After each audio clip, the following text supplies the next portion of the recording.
Hi, this is Christine Atkinson with Columbine Mortgage, and this is your June timely topic where we're going to talk about some unusual income sources, specifically assets for income.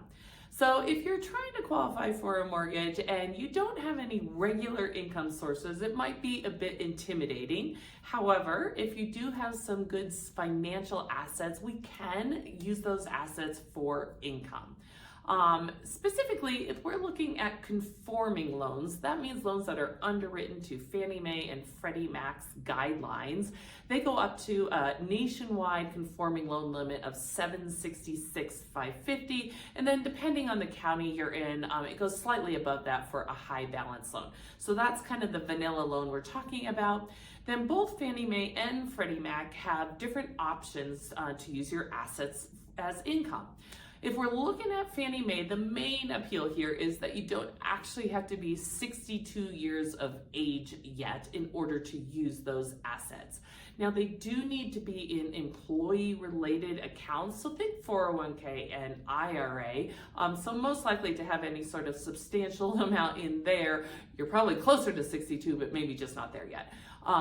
Then it's a pretty easy formula. You take a little bit of a haircut if they are invested, and then you divide the asset base by the term of the loan. So if you're a 30-year loan, then 360. But it can definitely add some additional income, and you can use this in conjunction with other income sources if you're just trying to qualify for something out there. Freddie Mac has similar guidelines.